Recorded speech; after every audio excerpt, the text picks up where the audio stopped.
Halo guys, tahniah kepada kamu guys karena telah berjaya melepasi halangan SPM dan berjaya ke tingkatan 6. Kamu sepatutnya sangat-sangat bersyukur karena berada di tingkatan 6 sekarang ini guys. Kenapa? Karena ramai di luar sana yang tidak berjaya masuk ke tingkatan 6. Ada yang sampai merayu. Dan untuk pengetahuan kamu, ada yang tidak pun layak merayu. Oke, jadi maksud saya kamu perlu menggunakan kesempatan ini, kesempatan berada di tingkatan 6 ini untuk belajar betul-betul. So, kamulah yang diberi peluang berada di sini. Orang lain tidak mampu mencapai tahap ini, guys. Oke, jadi untuk makluman kamu, tingkatan 6 sekarang ini telah sangat-sangat dimudahkan dia punya sistem, yaitu sistem modular, sistem semester. Dia betul-betul sama dengan pengajian di university. Oke, dan untuk video pendek pada kali ini guys, video ringkas ini guys, saya mau perkenalkan serba sedikit tentang overview untuk pengajian perniagaan ini guys. Oke, apa kandungan secara keseluruhan dia. Oke, nanti yang detail-detail dia kita akan bagi dalam kelas yang seterusnya guys. Oke, kalau kita lihat di sini, dia ada kertas 1 untuk semester 1, kertas 2 untuk semester 2, dan kertas 3 untuk semester 3. Ini kita akan cuma belajar 6 bulan.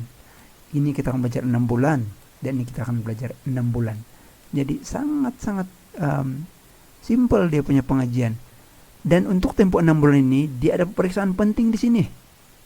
Di sini dia akan ada pemeriksaan penting. Di sini dia akan ada pemeriksaan penting.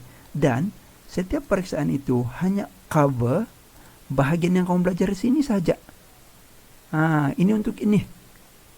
Dan ini pula untuk yang ini. Dan ini pula untuk yang ini.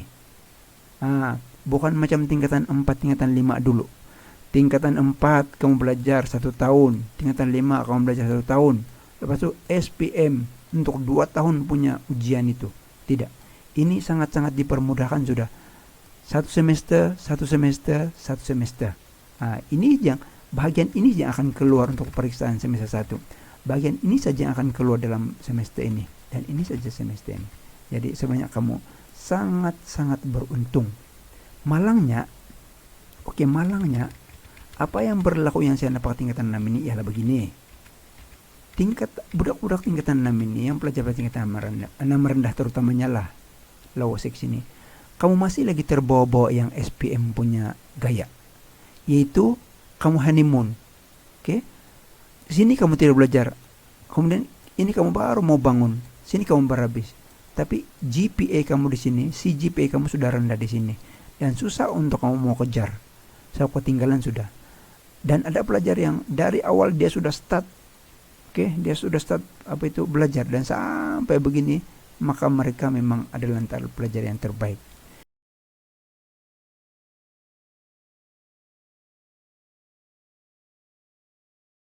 Dia bukan soal pandai atau tidak tahu. Saya nampak sangat dia bukan soal pandai atau tidak. Dia soal rajin ulang kaji atau tidak. Oke, dan cadangan saya ialah jangan bertangguh, jangan berlengah-lengah. Asal dapat silibus, contohnya nanti PP ini dalam kelas yang akan datang saya akan mulai sudah bagi. Oke, salah satu yang kamu perlu belajar mungkin bab 1 dan terus start belajar di sana. Jadi jangan lagi bertangguh-tangguh, sebab bila kamu terbawa-bawa kaidah dalam SPM tingkatan 4 semua itu, maka kamu akan ketinggalan kalau berada di sini. Dan tingkatan 6 ini sebenarnya sangat-sangat mudah untuk mau tembus. Janji mesti kamu ikut dia punya larian masa. Itu dia. Oke, kita punya silibus ini. Mengandungi 3 semester. Semester 1, semester 2, dan semester 3. Dan untuk makluman, kod kertas bagi pengajian perniagaan ialah 964. Dia dibagikan kepada 3 semester, macam yang saya cakap tadi itu, dengan masing-masing kod dia macam ini. Kertas 1 ialah 964/1. Itu kita akan belajar pada semester 1. Oke, setengah-setengah buku masih lagi menggunakan penggal 1. Oke, itu buku yang lama. Oke, semester 2 dan semester 3. Oke, kertas 2 964 stroke 2, kertas 3 964 stroke 3. Dan semester 3 nanti dia akan ada 2 kertas serentak, yaitu kertas 4 melibatkan kerja kursus dengan kode 964 stroke 4. Untuk pengetahuan kamu guys, siapa yang berada di kelas yang mengambil pengajian perniagaan, kamu sebenarnya sangat-sangat lengkap guys. Kenapa? Coba tengok dia punya silibus ini guys. Nah, kertas 1 kamu akan diajar tentang apa itu perniagaan, apa-apa sekitaran dia. Oke? Kamu akan belajar apa itu pengeluaran, apa itu pemasaran, apa itu keuangan, dan apa itu sumber manusia. Perkara-perkara ini hanya dipelajari oleh orang yang ambil pengajian perniagaan guys. Dia tidak akan diajar dalam subjek lain. Oke, macam mana memasarkan. Saya nampak sekarang ini tren sekarang dalam status yang saya nampak. Wow, oke, menjual itu ini. Oke, macam-macam barangan lah. Makanan lah, baju-baju lah, apa itu makeup lah. Jadi guys, sebenarnya itu sudah cukup bagus. Itu sudah menunjukkan satu tanda bahwa kamu ada minda peniaga. Oke, tapi untuk ke depan yang lebih mencabar dunia perniagaan sebenar, kamu ada asas untuk pengajian perniagaan. Dan itulah kelebihan bagi kamu yang ada basic pengajian perniagaan ini. Oke, jadi coba kita tengok pengeluaran. Di sini kamu akan diajar tentang jenis-jenis pengeluaran, pemasaran, macam mana proses pemasaran yang betul, apa jenis promosi yang sesuai untuk barangan ini, apa jenis promosi untuk barangannya ini. Contoh, kalau makeup apa dia punya jenis promosi yang sesuai, kalau insurans apa jenis promosi yang sesuai, kalau makanan mudah reput, mudah rosak, contohnya sayur, apa jenis pemasaran yang sesuai. Itu kamu akan belajar semua.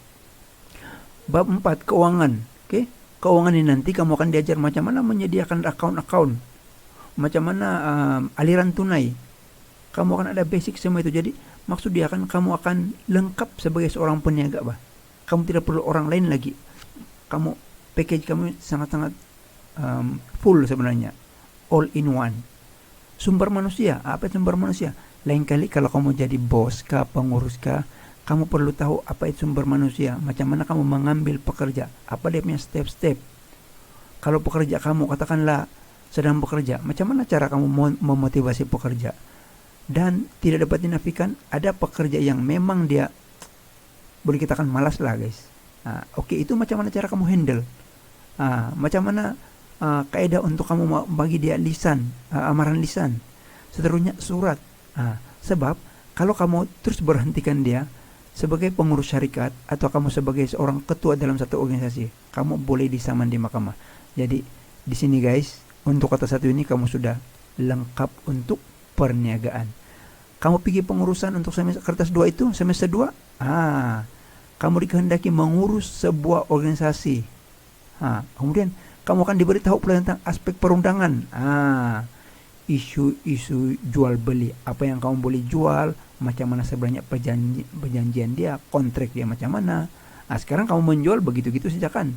Oke, yang item-item kecil mungkin oke lah. Tapi lain kali bila kamu terlibat dalam sebuah syarikat atau kamu akan jadi seorang pengurus, sebab biasanya sebagai lulusan pengajian perniagaan ini, bukan pun di peringkat universiti, tingkatan 6 ini pun kamu akan layak dilantik sebagai penolong pengurus. Jadi itu kamu punya kelebihan. Apalagi kalau kamu sudah habis ijazah. Jadi kamu memang akan itu menjawat jawatan yang penting dalam sebuah organisasi. Di sini kamu perlu tahu tentang aspek perundangan. Oke. Kemudian kemahiran komunikasi. Macam mana kamu mau berkomunikasi dengan orang?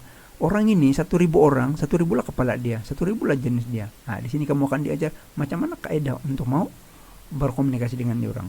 Pembuatan keputusan. Oke, mau beli stok ini berapa? Kenapa tidak mau beli banyak-banyak? Kenapa mau beli banyak-banyak? Oke, apa dia punya peraturan untuk pembelian? Pembuatan keputusan semua ini guys. Kamu akan dibekalkan dengan ilmu perniagaan. Oke. Dan kertas yang ketiga, keusahawanan. Oke. Ini saya suka mau bagi tahu nih rancangan perniagaan ini. Ini rancangan perniagaan ini Oke, siapa yang mau meminjam duit di bank? Kamu perlu ada rancangan perniagaan. Oke, apa itu rancangan perniagaan? Kamu punya perancangan untuk membuat perniagaan tapi dalam bentuk bertulis yang lengkap, ada format dia. Kalau orang yang mau meminjam di bank, dia perlu mendapatkan khidmat orang lain untuk menyediakan itu kertas kerja, baru dia boleh meng-apply ke bank, dari bank. Tapi untuk kamu yang lulusan pengajian perniagaan nih, kamu sudah lengkap. Oke, rancangan perniagaan, kamu akan belajar macam mana menyediakan. Jadi maksud dia kan, kamu tidak perlu mengupah orang lain untuk kamu mau pinjam. Kamu sudah ada sendiri, kamu boleh buat sendiri dan boleh submit kepada bank untuk meminjam duit untuk memudahkan perniagaan kamu, mengembangkan perniagaan kamu, membuka cawangan baru dan lain-lain. Oke. Dan seterusnya perniagaan antar bangsa. Ini diharapkan lain kali kalau produk kamu, oke, sekarang ini taulah dunia tanpa sempadan kan.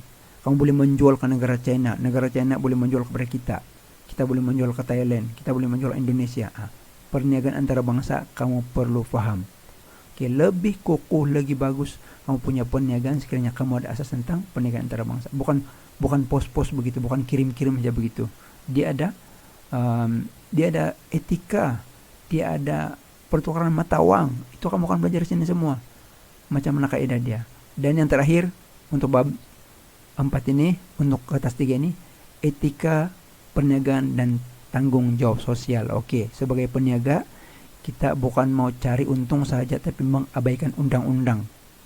Sebab masalah sekarang kan kalau kita berniaga, kita ada kerajaan yang mengawas kita. Contoh, Kementerian Perdagangan Dalam Negeri dan Hal Ehwal Pengguna yang mengecek kita punya harga. Oke, produk kamu, makeup kamu, sesuaikah dia diletak di muka? Kalau katakan dia berjerawat, lepas ataupun tiba-tiba memudaratkan customer, oke, kamu akan disaman. Oke, di sini kamu akan belajar semua itu.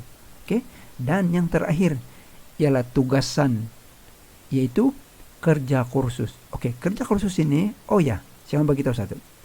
Kerja kursus ini sebenarnya markah bonus bagi kamu. Saya anggap macam itu. Saya anggap kerja kursus ini sebagai markah bonus bagi kamu. Sebab kerja kursus ini markah dia berada di tangan kami. Oke, kamu punya pembimbing. Tapi masalahnya ialah kami hanya boleh bagi markah yang tinggi untuk pelajar yang ikut apa yang kami suruh. Kerja khusus ini untuk pengalaman kamu, dia ada format. Kalau kamu ikut format yang kami suruh, maka kamu akan layak dapat markah yang tinggi. Itu. Oke, untuk makluman kamu yang pelajar-pelajar sebelum ini, sangat-sangat menyedihkan lah. Kami sudah bagi panduan ini. Tapi dia tidak juga mau ikut. Jadi kami tidak boleh buat apa-apa, terpaksa kami bagi markah rendah saja. Oke, kerja khusus ini dia punya kebaikan yang sangat-sangat penting saya nampak ialah kamu boleh ubah sesuai sampai perfect, sampai dia terbaik. Maksud saya macam ini. Draft kerja khusus pertama, katakan kalau saya bilang oke, hantar dalam masa 2 minggu, kamu hantar. Kami akan ubah. Oke, ini perlu diubah begini. Kalau kamu ikut apa yang diubah itu, maka kami akan naikkan markah kamu. Contohlah katakan belum berapa bagus, kami suruh lagi sampai dia bagus. Itulah peluang kamu untuk mendapatkan markah yang tinggi. Sebab itu saya bilang kerja kursus adalah markah bonus bagi kamu sebenarnya.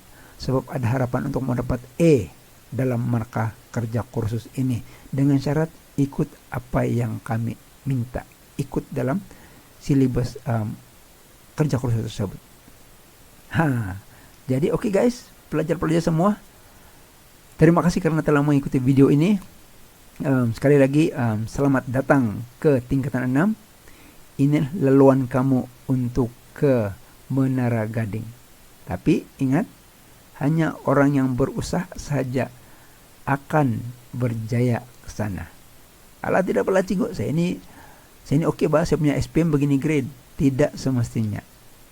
Usaha tetap diberi perhatian. Oke, dalam video kita yang akan datang nanti, saya akan pergi kepada silibus, saya akan pergi kepada format pemeriksaan, dan seterusnya silibus kita sampailah kamu menduduki STPM yang sebenar. Oke, jadi untuk itu setakat ini saja dulu perkongsian saya pada hari ini. Terima kasih sekali lagi dan kita jumpa lagi di video yang akan datang. Bye-bye.